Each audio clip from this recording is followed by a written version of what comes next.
Left you hanging, didn't I? The correlation between this, the blood of Fafnir that Siegfried tastes and allows him to understand the language of the birds, has a couple of relations to a couple of other mythoi. And one is a Celtic myth about Ceridwen's cauldron. Ceridwen was a magnamator of the Celts, and she had a son, and her son wasn't quite brilliant. And so she wanted to help him along. And how she planned on doing this was to make a potion in her magic cauldron, her, special cauldron. And so she assembled all of the ingredients. And the thing is about this potion, it had to be stirred constantly, not consistently, but constantly. And so she got a young boy, Taliesin, to stir this. And when Taliesin was stirring this, it bubbled up and it got on his finger and he tasted it. We all would do that. You get something spattered on you and you stick it in your mouth. And when he did, it gave him the knowledge of everything. One taste, and he had the knowledge of everything, which is what Ceridwen had intended for her son. Now Ceridwen finds out, she's very angry, and it goes through this whole this whole chase of she goes after him.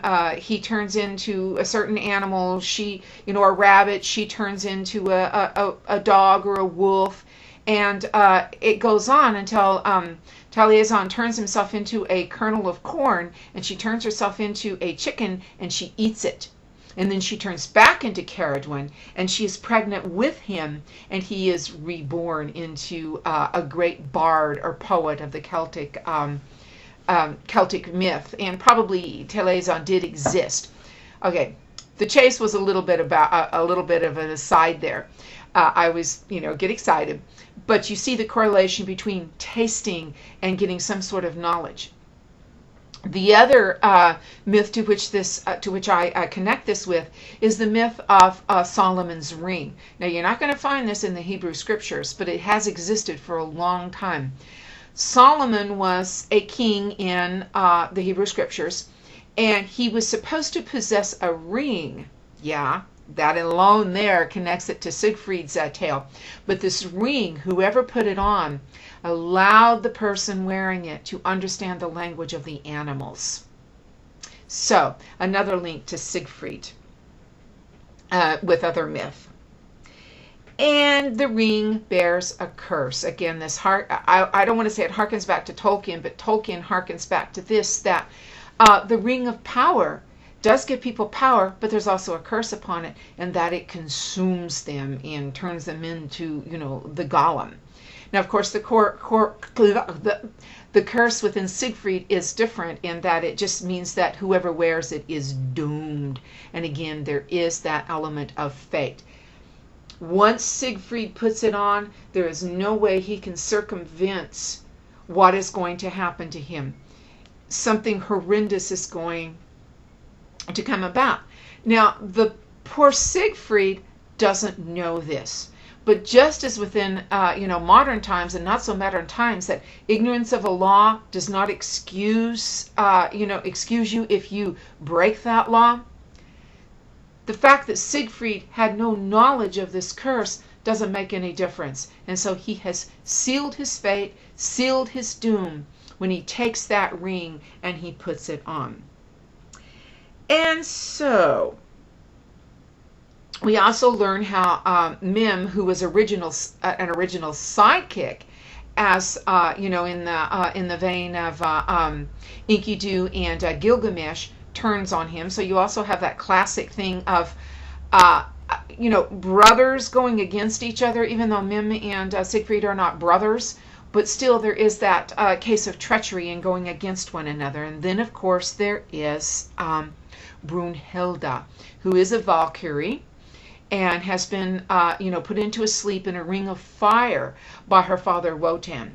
And again, on discussion boards, several of you, likened this to Sleeping Beauty. I'm so proud of you, because of course it is the same type of tale as Sleeping Beauty, whether it is or Sleeping Beauties, I should say, because you have Sleeping Beauty, but you also have Snow White, who comes under the category of a Sleeping Beauty. Brunhilde, I can't say if she predates those Sleeping Beauties, because we don't know, because those tales were the fairy tales were handed down in oral tradition for so long. But yeah, I think that there is definitely a connection. And so the story moves on. We hear about Siegfried, getting confused, and this is on page 184. And Siegfried's drink was drugged, and he forgot about Brunhilde, and he marries the other woman. And also, Grimhild enchanted Siegfried into assuming the appearance of Gunther and sent him back from Brunhilde. And this has later echoes in Arthurian legend for a couple of reasons. One is that at one point, in the more modern tale of Arthur, Arthur gets drunk and he sleeps with his sister Morgana and produces the bastard child Mordred, who causes his downfall. And so you have that aspect of someone being tricked into having sexual contact with somebody that he shouldn't have had sexual contact with. And also when Siegfried assumes the appearance of Gunther to get Brunhilde, Uther Pendragon, who is Arthur's father, assumes the identity or the appearance of the King of Cornwall, and then goes to Cornwall and sleeps with the Queen Igraine, and that is how Arthur is conceived and of course is later born. So within this myth we have several connections with other archetypal heroes.